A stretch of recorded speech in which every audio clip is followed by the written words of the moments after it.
I appreciate that. Yeah, my niece is over here, and Hi there. Hello. I don't know if you can. Yeah, come on in. Join the party. You know what Joe does for a living. So good morning. Welcome back to the Light on Suitability podcast. I'm your host, Elizabeth Comeau. Joe's back. He's at a family reunion and was very kind to just jump in, take a break from his family duties and activities and fun. And Mike is back, our newest parolee, who is going to help further shed some light on Joe's book. We said we were going to move to strategy 11, create good karma. And what a great chapter. I mean, Joe's just got some excellent chapters here. To be honest, this book could just be a self-help book for anybody. I'm starting to realize, other than a few technical aspects, but we are going to I'm going to have a brain freeze. So today's focus is on the concept of karma, as Joe explains it in his book, and how our actions, intentions, and attitudes can shape our future experiences. And he explains that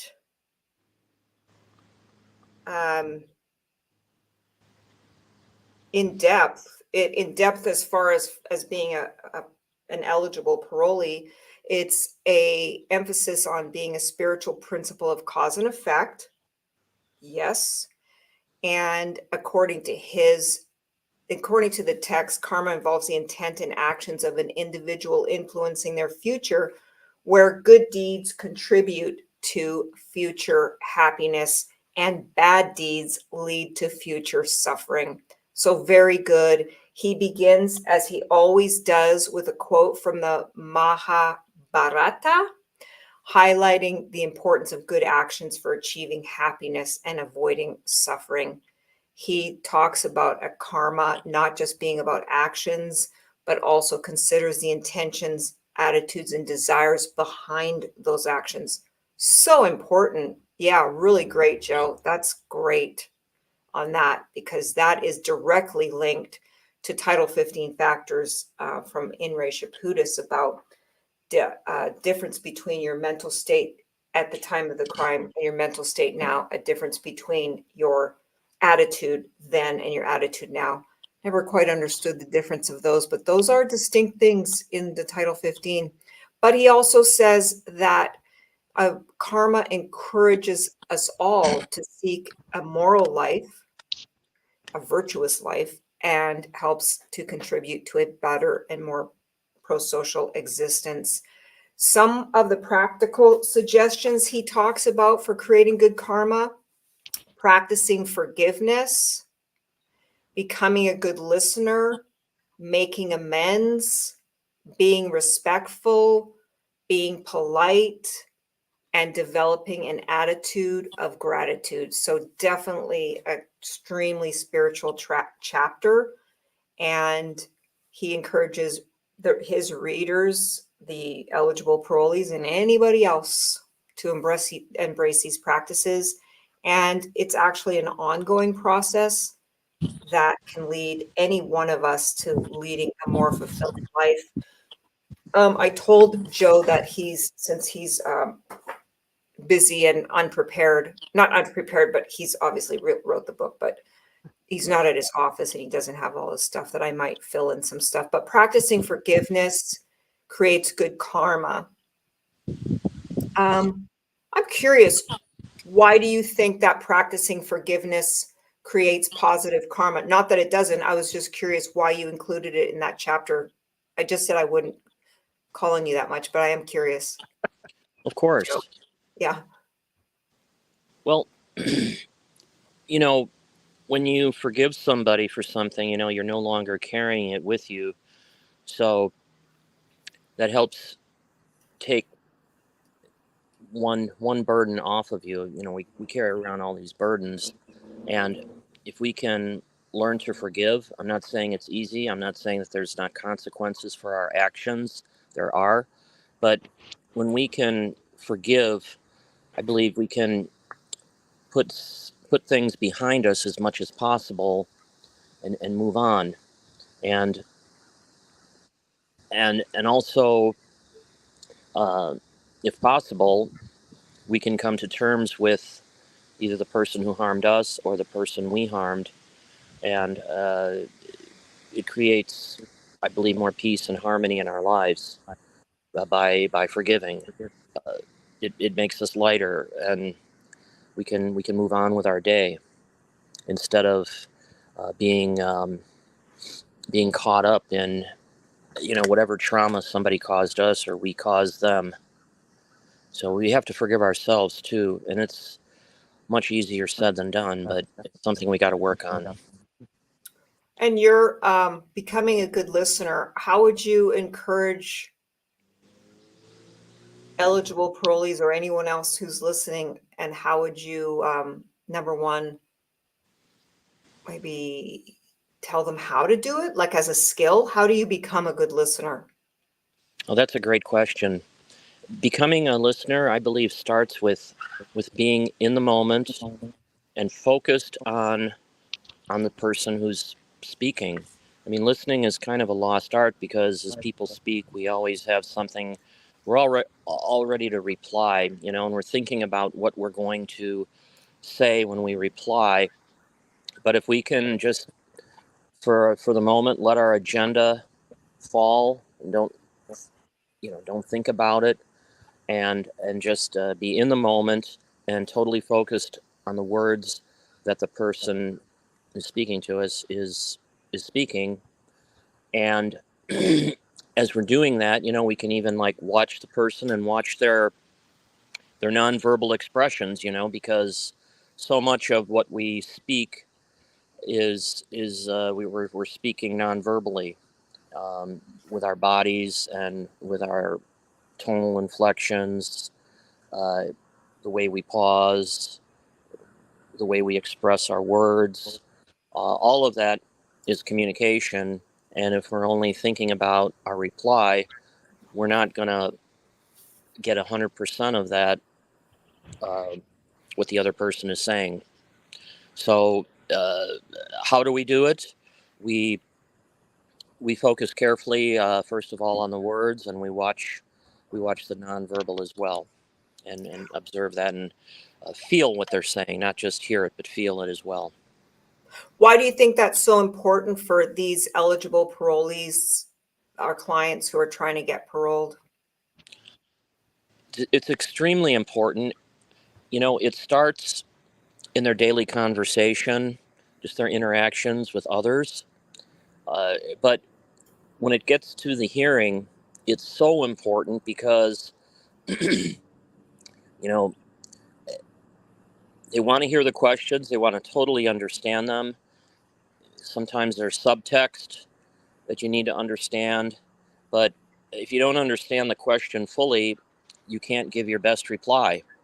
And one of the things I try to impart is just let the commissioner ask the question and pause a half a beat to let it sink in.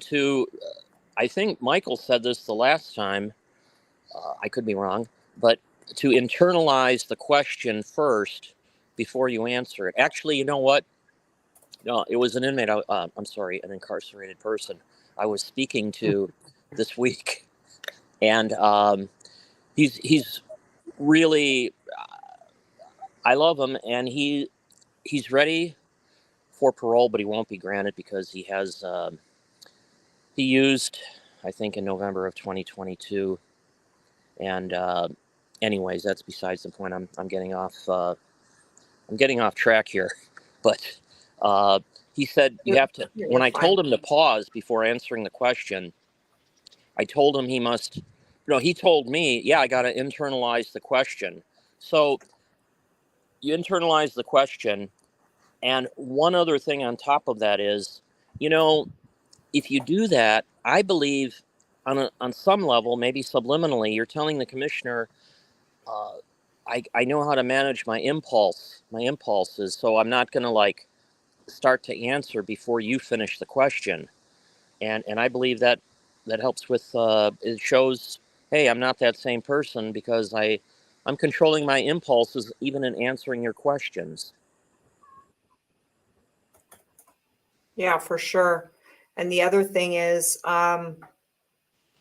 it's good listening skills are also vital for parolees to help rebuild and strengthen relationships with their family, friends, officers, other people in the community. And it would be obviously essential for their reintegration. And active listening shows respect and helps to rebuild trust, which is also crucial for establishing a stable support network. It it's probably the key to successful rehabilitation in some aspects, and maybe an undervalued or underrated. Eligible parolees who listen well, or even parolees who listen well to my parole agent saying, don't travel farther than 50 miles, not, oh, well, that's fine. I'm going to go 60 miles just because, or inside the prison, follow the rules. Yeah, some I will, some I won't, but it just gets to that. You're better able to, if you hear what someone's saying, you can understand and apply the advice from these officers, counselors, mentors, in your support groups too, going to your groups, right? Being able to listen instead of saying, that stuff is inapplicable to me, instead of thinking, well, take what you need and leave the rest. And if you listen more, you can learn from your mistakes. You can learn from other people's experiences. You can help your problem solving, conflict resolution. Good listening skills are imperative for conflict resolution. You'll resolve conflicts more effectively. And that's just for everybody. And you probably make better decisions then. And it'll probably help you to manage your emotions so you don't, go off on a tangent, maybe just hear someone out. You may just decide, I just don't agree. I just can't agree with that. But, you know, too bad. Listen, and you might not be right. You also talked about making amends. Making amends is a classic tool for creating good karma and contributing positively to society. I think that one kind of speaks for itself. Joe, what do you think? Yeah, kind of, because I believe the whole gamut of rehabilitation, uh, you can be doing this for your victim to rehabilitate, and that's a way of living amends. But then, of course, there's other ways as well. But it's not just about not doing the bad things; it's about doing the good things, and Mm, that's doing the good things. Part of that is making amends, and I'm sure Michael could probably speak to that probably better than you or I, Elizabeth. I would I think. think so. Yeah, and I definitely pay attention, Michael, because this is going over this. We're turning this over to. Maybe I should have done a roundtable, but you always have such great Mhm. insights following Joe and I. just figured I'd stay with our regular format. And then the next one you have is, and I'm also bringing Mike up to speed on the topic. So being respectful is a way to build good karma as discussed in Joe's book. Being considerate, of course, showing that you hold someone in high esteem can repair relationships and that sort of thing. Creating a positive energy between two people. Maybe if you respect someone, the officers in particular, you can create goodwill, some kindness. It can heal relationships.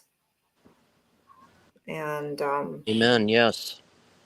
yeah, is that where you were kind of driving at there? No, I just actually I was trying to be a good listener and listen to you, Oh, Elizabeth. You're saying some good. You're saying some good things.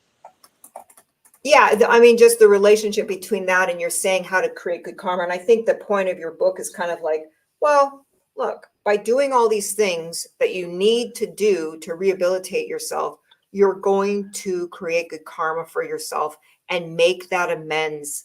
I mean, a lot of our clients have taken the lives of people. They've damaged lives irreparably, like never to be fixed. Sorry, that word is not working for me today, Okay. but irreparable harm Hmm. in other cases, and just a lifetime of bad deeds. So you've got a lot of karma to fix. And I use this sometimes when someone's feeling sorry for themselves. If they've had a bad hearing or they get a bad risk assessment, I say, look, I agree with you. I hear what you're saying. I agree. I think the commissioner was harsh. I think this was that and this was that. I said, but you're forgetting again that you took the life of someone. And if that's the case, this is the journey that you have to be on. And that maybe you didn't get granted parole or you didn't get the best risk assessment that came out of it. So you didn't have any problem being, crappy to other people. What makes you think that just because you now, you just decide to change everything, instantaneous, everybody's just instantaneously going to just give you everything that you want when you took, you're just take before. So I don't know if I explained that well, but I know that Mike understands that as well, because when my clients are extremely humble, they come to their hearing, their closing arguments should say, whatever it takes, I'm going to do it. If you grant me parole this time, I'm going to, follow through. I'm going to do the best I can. If you don't grant me parole this time, commissioners, I'm going to follow through. I'm going to press on. I'm going to do what it takes. Whatever you tell me, I'm going to try and try harder, So that is extremely important. And then the next one, I think you have being polite is interesting for repairing karma. Very interesting one that you selected there, Joe. How did that come to your mind as helping to build karma, good karma? Well, being polite. Now, in the prison setting, that might not.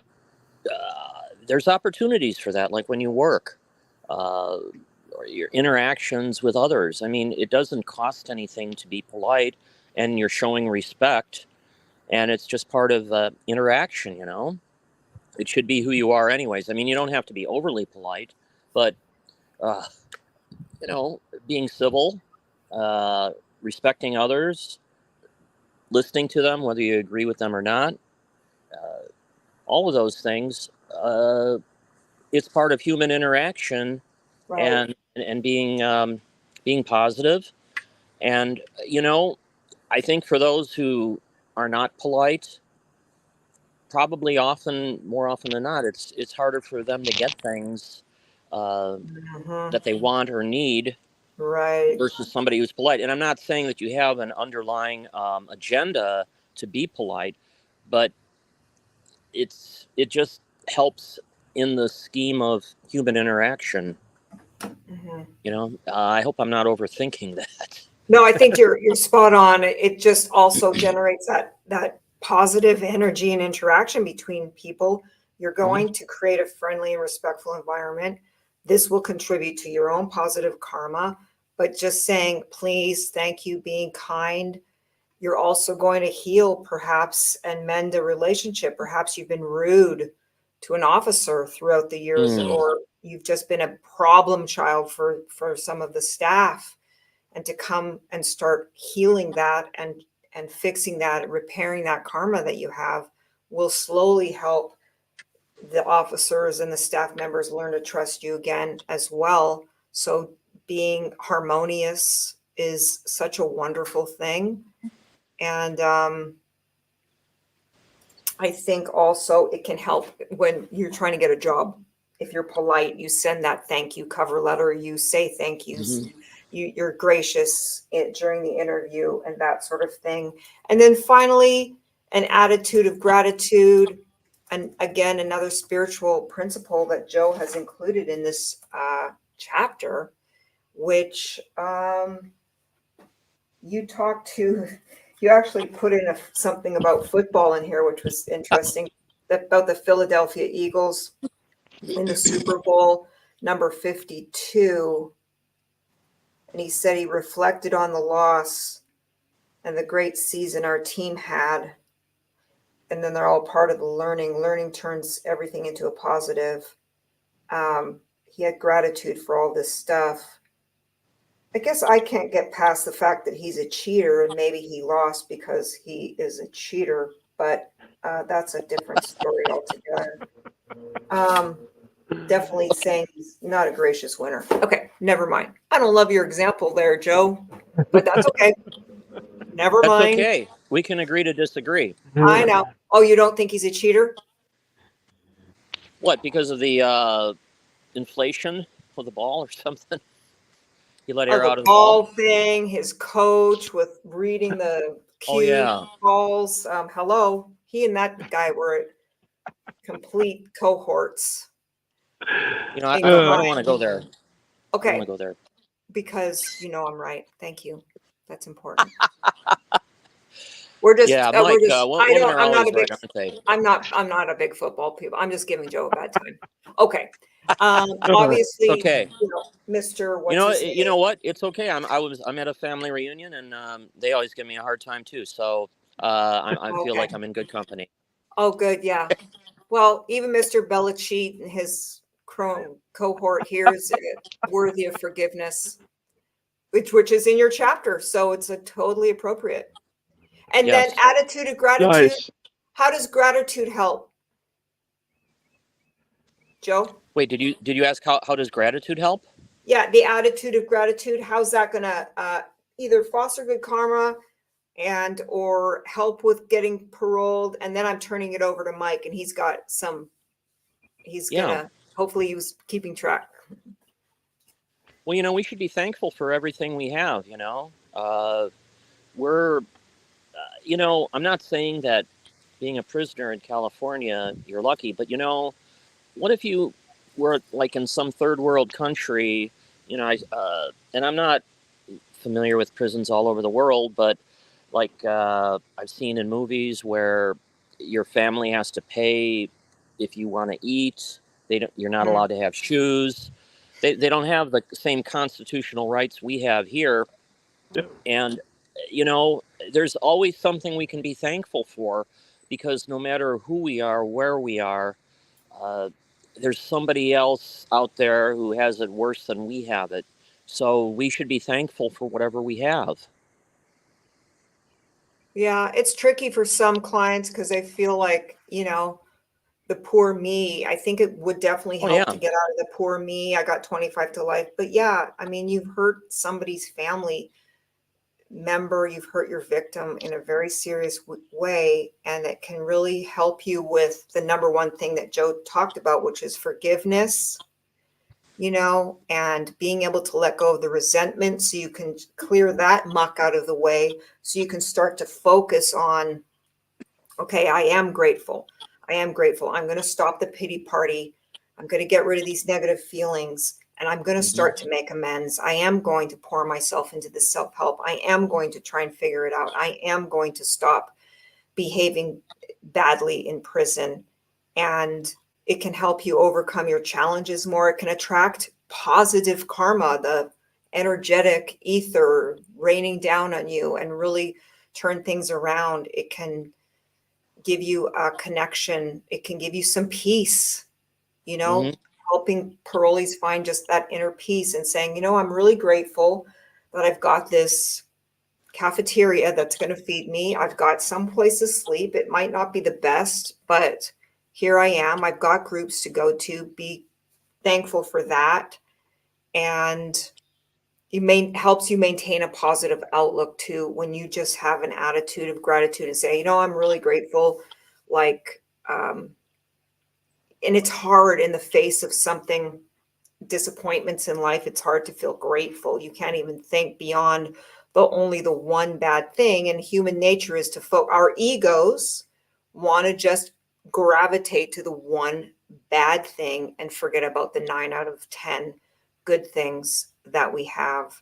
And I think it could help prevent recidivism because you're going to not feel sorry for yourself and maybe not be triggered to do something stupid and get a write-up or whatever. So what do you think, Mike? Do you have any thoughts on all of these things? I see you're chomping at the bit. I know it. I just know it. No, I think I'm going to be quiet. No, seriously though. So we're going to start with the attitude of gratitude. So, when I was a kid, there were so many times, being as poor as we were, that I had to make a choice: either eat dinner or let my brother and sister get full. So there were a lot of times I went to bed hungry. In prison, the only time I ever went to bed hungry was if I decided I didn't want to eat that night. You know, yeah, people complain about the food, and it's not the best food out there. By far, it's not. But being an incarcerated person, we never have to go to bed hungry. We have a bed to sleep on. We have, a roof over our heads. We have things to keep us occupied. I mean, hell, they've given us tablets. I mean, that's the closest thing to a legal cell phone you're going to have in prison. And they're giving us connectivity on the inside now. It's just, there's so much going on that is positive. Yeah, we may be isolated away from our families and loved ones. We may not be at a point where we're making the money we need to pay our restitution off. There's a lot of things that are difficult, and I'm not going to deny that. But we have to find those little nuggets to be grateful about. And I was talking about my mother just a minute ago. I had a really rough childhood, and we're not going to get into the specifics, but let's just say my mother gave me very little to be happy about in life. Well, today I practiced one of the things she did give me that I just absolutely cherish. I went and cooked breakfast for myself this morning. I love to cook. And out of all of the negative that I experienced in my childhood, that's something I'm grateful for. That's something that's helped me and my mom heal a lot of wounds. It was one of the things that actually ultimately brought us back together. So, there's going to be a lot of things out there in life that are difficult, that are challenging, that are upsetting. But we have to find the nuggets in all of them.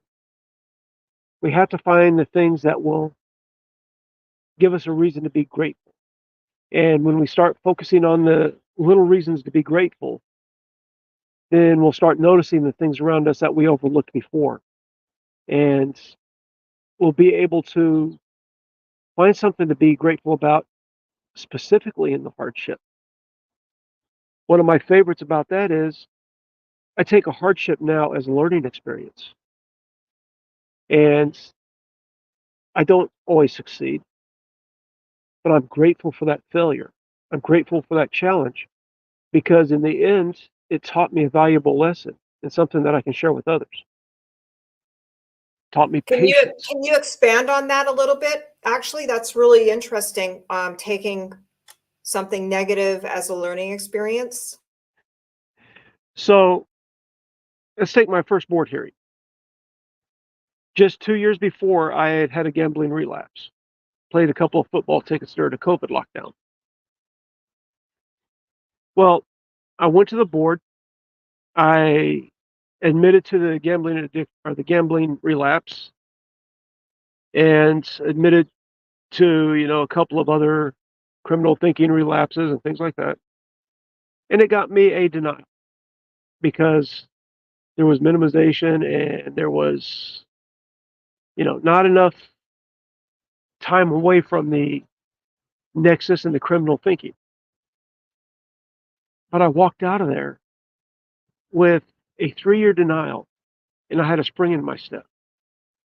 And as I'm sitting there, I'm looking at it, it's like, okay, another year and a half minimum before I go back.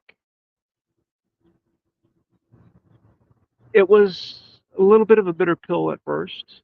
I will be the first to admit that, because I thought I was ready when I went in there, which I obviously wasn't. But by the time I walked out that front gate, after I thought about it for a few minutes, that, 3-year denial, a year and a half, I was going to have to wait to go back. After looking at it, they gave me a roadmap. And all I had to do was follow that roadmap and learn to internalize all the things that they were asking me for. And I had a way out. And sitting out here, looking out over Los Angeles from the balcony right now, is living proof. And I was grateful for that roadmap. I was grateful for the chance to go in there, even though I didn't get a grant that time. I got to go in there and I got to unburden everything, my entire life. And it wasn't easy. There were tears shed, and there was definitely pain. But I walked out of that room feeling 50 pounds lighter. And I was grateful for that. I was grateful for the opportunity they gave me. Just being in there so much earlier than what it was projected. Originally, it was 2034. I was in there 12 years early. And even though I didn't get the grant, I was grateful for that. Another attitude of gratitude thing too, because I know that, I think, just jumping in there, a lot of my Prop 57 guys do not have an attitude of gratitude. All they focus on is they got the early, they're coming to parole like in 10 years instead of 30 years. And all they can focus on, I'm nonviolent, I should get out of here. I said, but you have as 3 strikes. Yes, it may be something nonviolent, burglary, but they also classify domestic violence as a nonviolent crime. But I'm not violent. But in order to get a 3 strikes to begin with, other than burglaries, which is a violent crime in a way because of the harm that it can cause, but everything Right. else, you had to get those strikes because of a violent crime, at a minimum, a serious crime. And so that goes throwing out that gratitude for that early gift out the window. And now they're in entitlement mode and they've totally lost the point. So I think Joe's inclusion in here has a lot of value. Absolutely. And like you said, a lot of guys overlook the gift that they're given. I see guys getting 30 and 40 and 50 years knocked off their sentence. And yeah, some of them were sentenced to, 150 years or so. But be grateful you got that 50 years off, because it means something is coming down the pipe. And eventually you're going to be sitting where I am, going to board, getting out. If you do the work, if you're grateful, if you're kind, if you live a good life and do the things that you're supposed to do, follow the rules, go to groups, internalize, deal with the issues of your past, and be grateful for all of it. And, on a deeper And that note you're than that, alive. You're freaking alive. yes, Some of these cases, you could have been fired at by an officer, or an angry house owner could have absolutely, been armed or whatever too. absolutely. And, I'm sitting at a different perspective on gratitude at this point in my life. I've looked at all the people I've got to help change their lives over the years. I mean, just at Avenal, 170 men I helped graduate, and only 3 of them came back that were paroled. They changed for the positive. All the people that I've helped in self-help groups, including myself. And a lot of those guys went out to be successful. And as hard as it is to sit here and recognize that my victim lost his life, for me to end up in prison and be able to help these people. I am grateful for the cost that it took to get here, because there's nothing I can do to change the fact that my victim is dead by my hand. But I'm also grateful that I was able to change from the monster that I was then into somebody who can change lives now. And it was his sacrifice that made that possible. So every ounce of gratitude I have when it comes to this life I'm living now goes to him. I mean, he made the ultimate sacrifice in my life for all the changes that are happening with me and that I'm helping facilitate. I just, it's a debt that I can never repay. It's a burden that I would like to say it gets easier, but it doesn't. I just deal with it better. But, you know, I am grateful that I've been able to do the things I've done. I'm sorry it came at his life, but he has my eternal gratitude for helping move me towards this change. And, you know, we have a string of victims a mile long as criminals. Some of us have ripples that expand out into the entire world.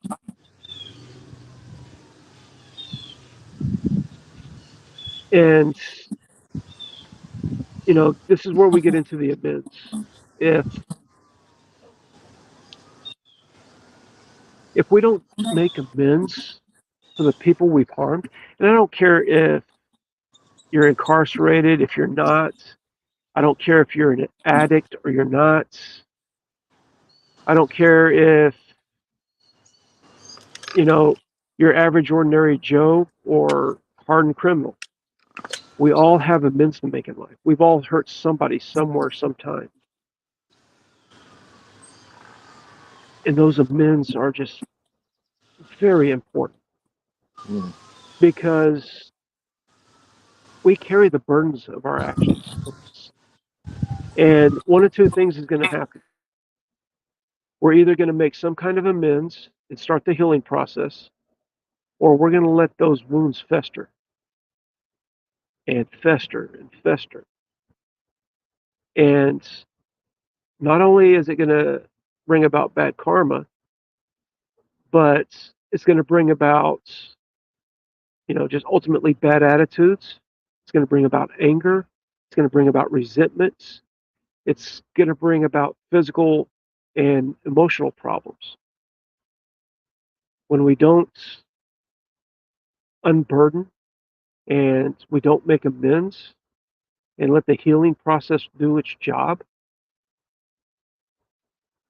there's such a, just on the physical side, it can lead to high blood pressure, diabetes, heart attack, insomnia, any number of things.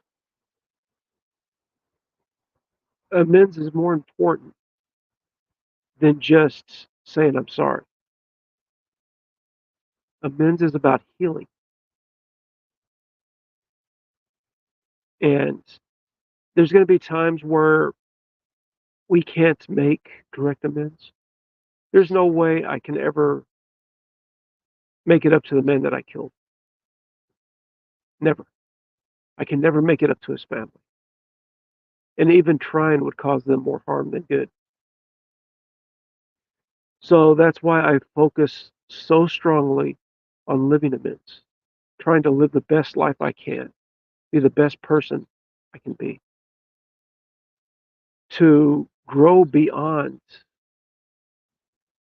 even where I am today, to be something better every day.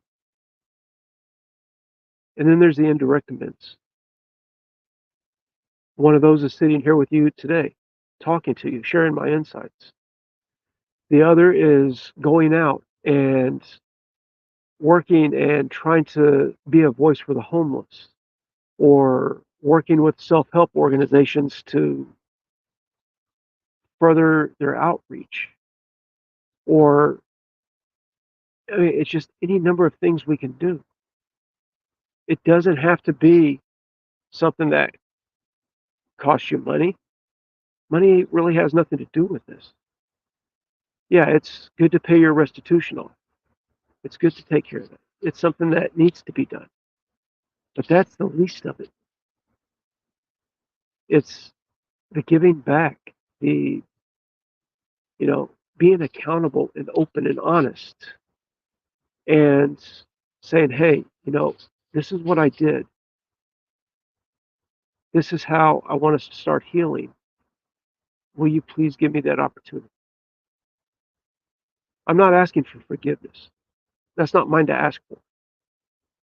What I'm asking for is just an opportunity to start a dialogue of healing. And that's what all these actions are.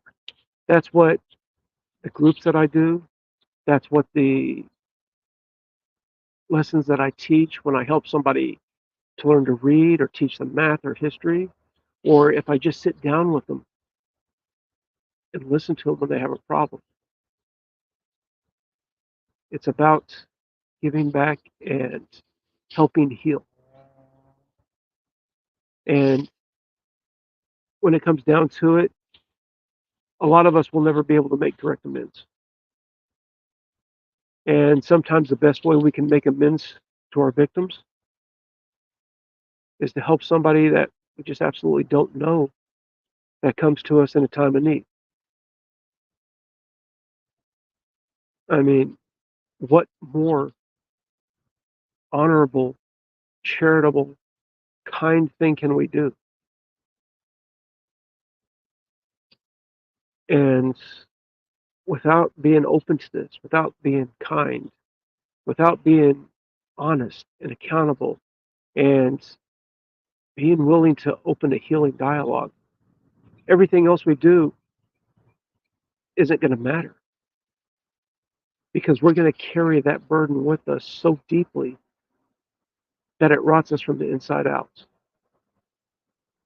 But worse, it could, for all of those people we've hurt, knowing that we're just sitting around doing nothing, just sitting around being the same destructive, angry criminals we were, it's going to start eating at them, knowing that, the person that hurt them so deeply is sitting there playing pinochle and not trying to understand why they harmed somebody. And that can cause them to grow bitter and fester inside. Amends is all about healing. And when it comes down to it, healing, starting that healing process is probably the deepest, most ultimate path to karma that I could ever see. Because if we deny that healing process and just let the wounds fester, our karma is going to be bad. It's going to just keep biting us in the ass every time we turn around. But when we start the healing, when we start with our amends, and we become accountable and we become selfless, that's when we're going to see a change in our karma for the better. And that's why amends are so important.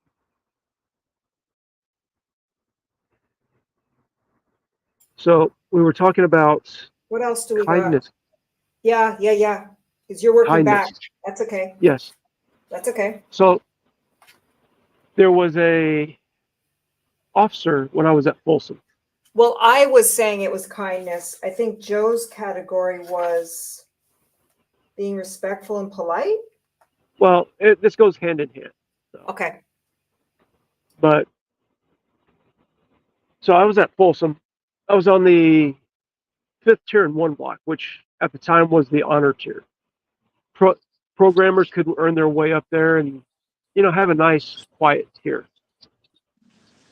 Well, we had this one officer that came in and started working the tier like 3 days a week. And he was always yelling at people, always slamming doors, cussing. And so I come home one day, I'm a little late, and he's just rah, rah, rah, rah, rah, rah, barking at me. Well, he opened my door, let me in. I'm like, excuse me, sir, you have a great day. And went about my business. Well, every day I saw him from that point on, how you doing today? How's your day going? Well, you have a great day. Just being polite, being respectful, being kind. And within a matter of a month, I'd walk up, oh, hey, Gawlik, how you doing today? Well, I'm doing great. How about yourself? Oh, it's going good. So I'd go in my cell, and he'd walk down the tier, and I'd hear him yelling at somebody else. So people saw how he was interacting with me and how I was interacting with him. So it got to the point to where about 3/4 of the tier, every morning when he did count, people, hey, how you doing today? And he'd come in, and instead of yelling at people on the tier, you could hear him down on the tier, hey, how's everything going, guys? What you got going on today? And not only did it change my day and change the way I live my life for a positive, but it changed his attitude. Just a little human kindness, a little respect. And we talk about karma as a lot of times being long-term. Sometimes there's instant karma. I mean, it took a month, but that's about as instant as karma gets right there. I mean, within a month, we had a once angry, bitter guard yelling at everybody, turn around and being one of the nicest guys we'd ever met. In fact, he was the first one that came up to me when I graduated and got my degrees to come shake my hand. That's kindness. That's respect. That's just being decent. Yeah, he returned that to you. Yes. And not only did he return that to me, but it spread. It spread like wildfire down the tier. And then, eventually other people started catching on. It's just such an awesome thing when we can change somebody's life for the better, just with a few kind words. And that change is contagious. And that contagion spreads and spreads and spreads. And we want to talk about karma. That's where that karma comes in, because all that kindness is coming back to you a lot quicker than you think. All that respect. And respect is a very misused word in prison. For sure. I Can I hate. jump in 1 second? Just go back Yes. 1 second. Can you remember that thought? Hopefully, because that will be really good topic. Just why had you made that decision with respect to the officer? How did you come to who taught you that? Why did you think, oh, I'll do this? I'll just be polite to the guy. One of the things that we discussed when I was facilitating the PACE life skills was communication. And it ties in with the active listening that we'll discuss a little bit, but communication. When we communicate and we communicate effectively, we actually get more done. We change more things for the positive. And it came down to listening to this guy having such a rotten, lousy day, watching his tight body language, listening to the words he was saying, and just something deep inside of me said, man, you know, he's got his freedom. He comes in here every day to go to work, but he walks out that gate and he's that miserable. You know, It's not a great job. I mean, no, it's not. some of it But is really not very undignified. but at the end of the day, what does a kind word cost me? What does a little bit of respect cost me? Nothing. In fact, by showing him a little kindness and respect and, feeling some of the pain that he was going through, feeling that, I could tell by the way that he was reacting to everybody, he was tired. Tired of people always trying to run game on him and manipulating him and just treating him like crap because he was wearing green. It was just a little compassion. That's all. Just a little compassion. And I think that was the ultimate decision right there was, learning to communicate with compassion. And like I said, it changed not only my life and his life, but it changed life on that tier for the better. But compassion and communication, big keys. Let's see, where were we headed there? Okay, I lost the track I was on, but respect. Yes. You got respect, you've got forgiveness. Yeah. You've got So respect, forgiveness. Yeah. respect is the most misused term in prison. Oh, I got to get my respect. You don't respect me. You know what? Cut it out. Just cut it out. They're mistaking respect for fear. And that's what it comes down to. Because they expect, well, you're going to approach me a certain way, or I'm going to react with violence. I'm going to approach you a certain way, or you're going to react with violence. There is no respect in that. That's just fear. That's all it is. I was always taught by my Uncle Roland, an old Army Ranger. If you want respect in this life, you earn it. You do the things a man's supposed to do. You take care of your family. You treat the next man with kindness. You defend those who can't defend themselves. You help those in need.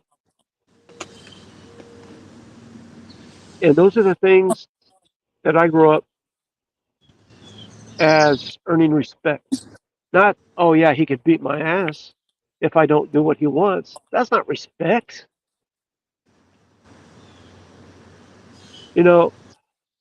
I had a lot of respect for that officer that we were just talking about. He put on that green uniform, came into that prison every day to do his job, putting himself at risk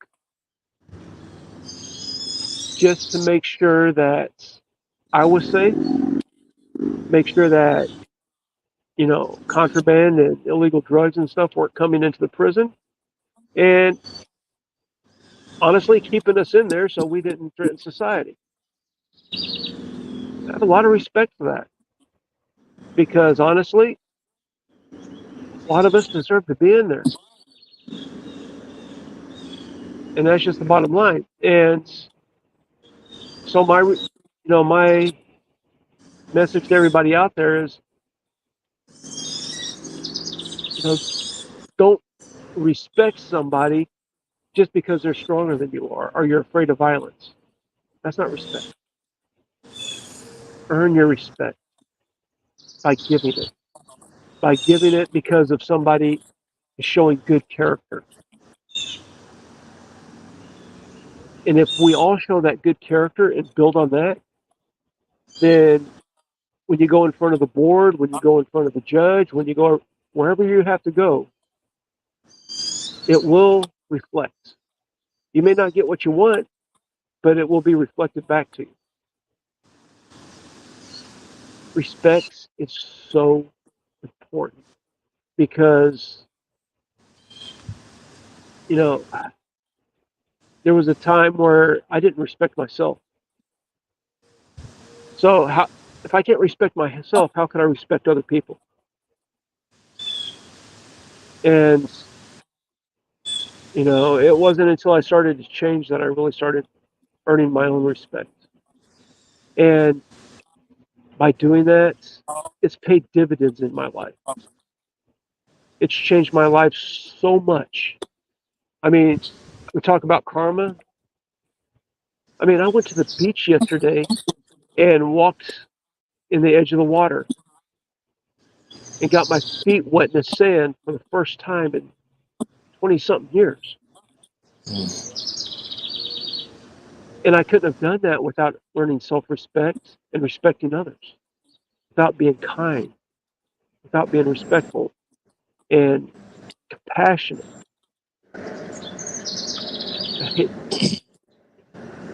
But guys, respect isn't about fear. Find what you truly respect in somebody for their kindness and their compassion and embrace it.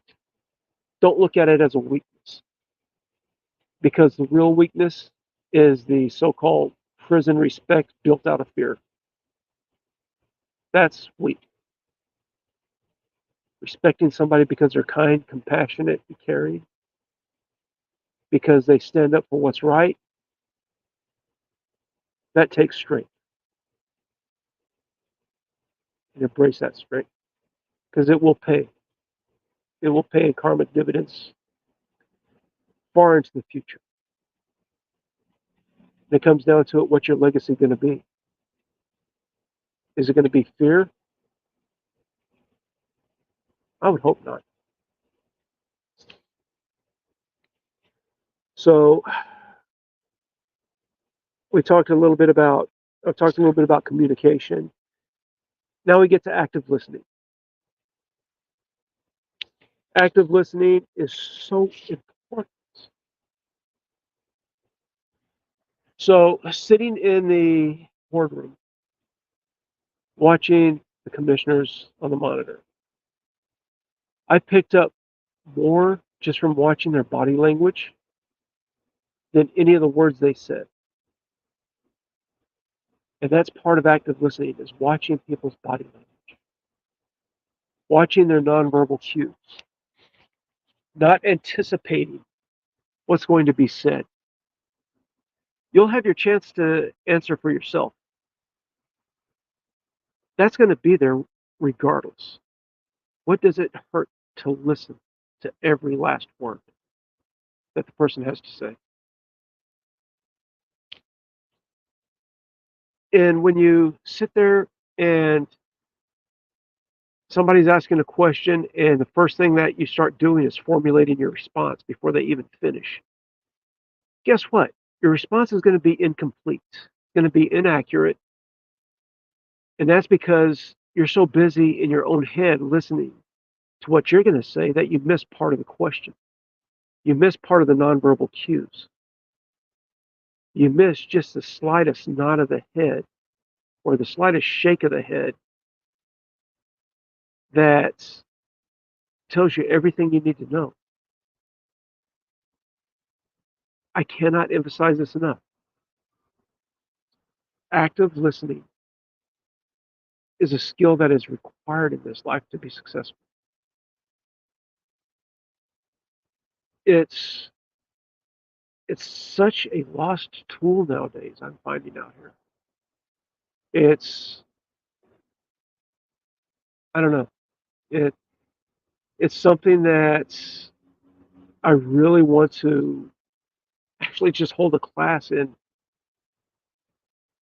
listening, because you know there's an old saying, God gave us 2 ears and 1 mouth for a reason. We need to listen more than we speak. And take it from me, I'm somebody that loves to speak, but you know what? When it's time, I know when to shut up and listen, whether it's to the person next to me or whether it's that voice inside of me that says, hey, something's wrong here. And, you know, the other big part of active listening that a lot of people overlook is it gives us that chance to clarify if we're not sure what's being asked. You know, there were a couple of times in both board hearings that I had where I had to ask for a little clarification on something that was asked.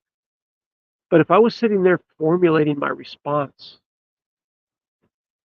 and not focusing on what the commissioner said, and then asking, well, is this what you meant? You know, I might have just been talking out the side of my neck and totally missed the point. There's so much that goes into active listening and effective communication. We need to practice, practice, practice. And, you know, don't just start with people that are authority figures, people that are going to affect the outcome of your life. Start with the people around you. Start with the guy that you're sitting there playing pinochle with. Start with the guy you're talking to in the chow hall or the canteen line. Because when we practice this every day in our lives, in the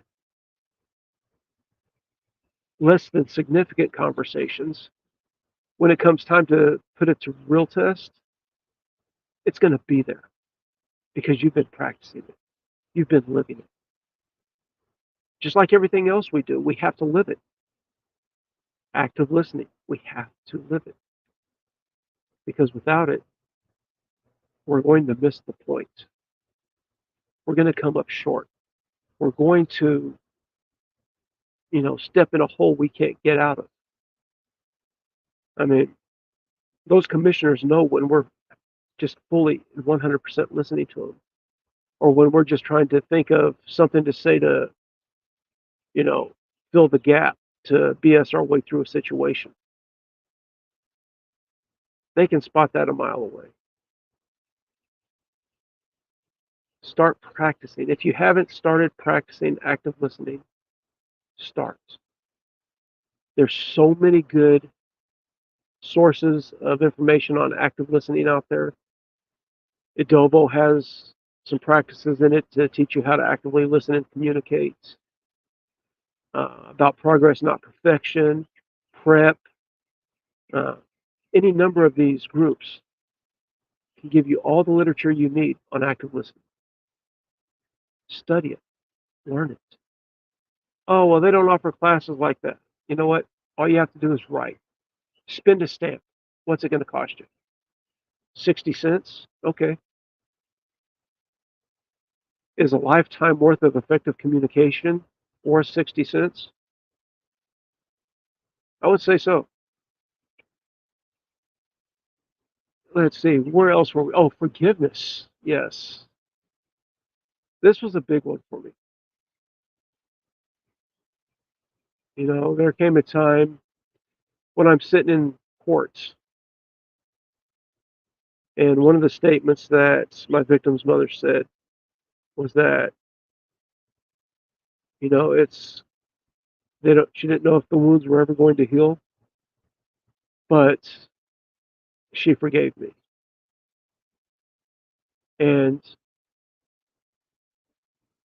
I mean, we're talking just months after I killed her son.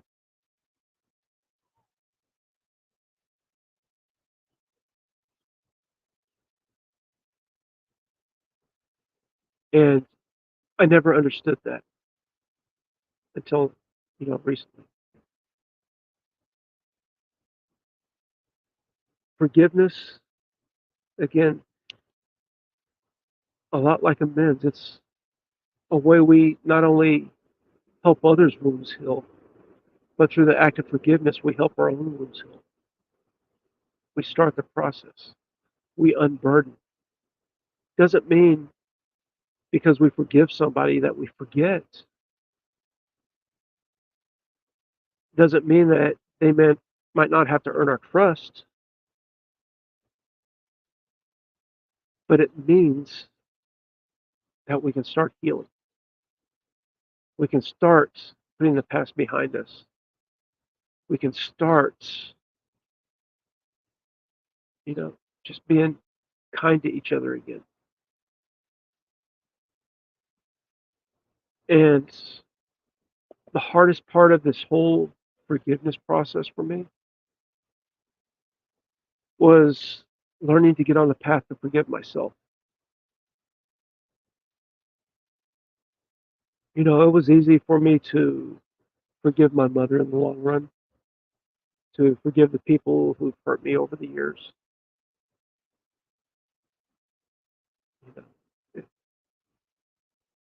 But everything that I'd done to cause harm in my life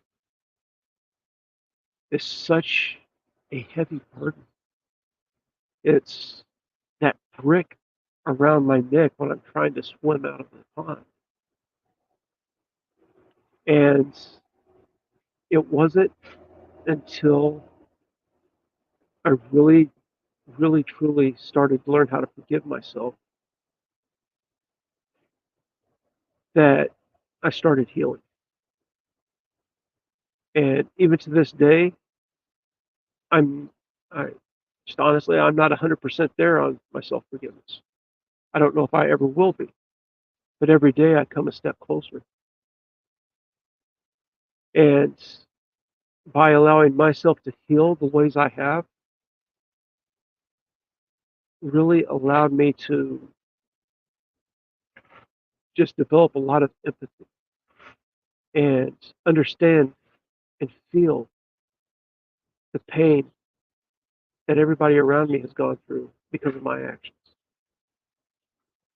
To feel the pain of the victims that not only I've created, but that have been created in this life. It makes me more compassionate towards, helping them and doing the things that I need to do to be better in this life and to facilitate more healing and more forgiveness. Because without forgiveness, we can do all the amends in the world. But if we haven't forgiven ourselves and forgiven those that have hurt us, then we're still holding those resentments, and those amends don't mean a whole lot because we're still burdened with that resentment and we're just going through the motions. And, I've said this before and I'll say it again. I promise you it's not going to be easy. And I promise you it's not going to be fun, but it will be worth it in the end. Because when we change our lives following these concepts, then we'll start seeing changes in our life. And that's the karma that we're talking about, is the positive changes. And when we start practicing these concepts and living them, change has to happen. There's no way we can stop it once we start it in that path.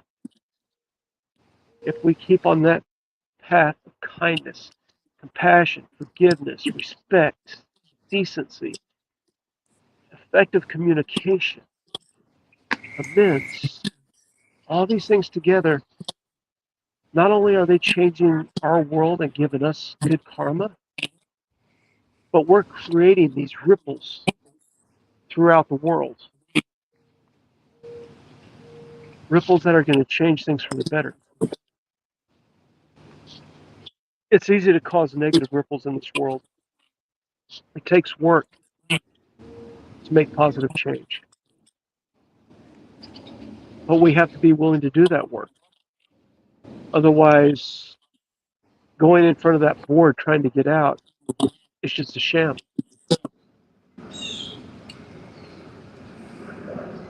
And, as much as I hate to say it, the first time I went to board, I was not ready. I did not deserve to get out. I didn't deserve to get out this time. You know, my victim will never get to go home to his family. What makes me think I deserve to go home to mine? I was blessed with a gift. I was given this gift of freedom, and I am eternally grateful for it. But it came at a great cost. And it's a great responsibility, and one that I openly embrace, because there's so many things that I will never take for granted again that I did before, and that will lead to this world being a better place if I can just do one kind thing a day. And that's really comes down to the heart of my message today. Just do one kind thing every day. Listen to somebody every day.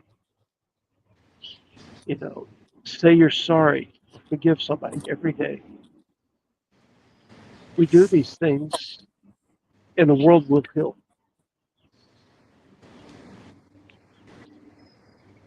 I think I've run out of things to say for the day. That's fantastic. That's okay. We got to cut Joe loose. When's your barbecue, Joe? That was excellent. Excellent work, Mike. Yeah, Mike, that was the application of everything, that was fantastic. Wow. It's beyond words that I can describe, and I mean that sincerely. Thank you. Thank you. Joe's got a big day planned with his family. When are you flying home? A Tuesday. Okay. Doing any interviews tomorrow, or did you book those out, mark those off? No. Oh, good for No. you. Good for you. Yeah. Good for you. Okay. Really appreciate you coming on, Joe. Really appreciate Mike. I have another client who just got released on the 8th, and he was planning on getting in touch with me and joining in on the fun, but we'll see. A lot of people say they're coming and don't show up. So you never know, and that's okay. We all got our own path. And but no, these are fun. I like my little Sunday morning. Absolutely. So one more big milestone for me this week too. I got my driver's license. Oh, hey, wow. congratulations. Cool. Thank you. Great. I missed 2 questions Wow. on the test. Whoa. That's fantastic. Oh, okay, cool. Oh, was that you? You texted me. Yeah, I think it was me. Yeah, I got my driver's license. You got your driver's Excellent. license. Oh, yeah. Yep. I think it was your text. Okay. I don't think I It's saved a milestone. Yeah, big Absolutely. milestone for me this week. Well, Yes. it's good Way for to us go. to, thanks for the warning. You're welcome. And no, I'm just joking. I should warn you about me whenever I'm driving. My head is up my, you know what, these days. So great, excellent news. Have fun with your family, Joe. Absolutely, and Joe. I'm going to sign off and go, see what my husband's up to. Okay, and thank you All right. both for a great show. Yes, Yeah. and thank you. Well, thank you, Joe. It's your book. Oh, Joe, you have a great family reunion and safe trip back. This is a really Thank you. great book, Joe. Oh, just for the listeners, if you want Family of Loved Ones next week, like, subscribe, share, comment. But strategy 12 is going to be about helping your loved ones write your autobiography, your archaeological dig. So that is going to be very interesting, and I'm looking forward to that. Absolutely. It's otherwise known as, I think, well, you can't see it because my screen's over, but shadow work. It's probably the old-fashioned Carl Jungian shadow work. Looking forward to it. Bye, you guys. Everybody, go forward and be great people. If you guys need me, you know how to find me. Yes, ma'am. Okay. You have a great day. You too. okay. So long. Thank you.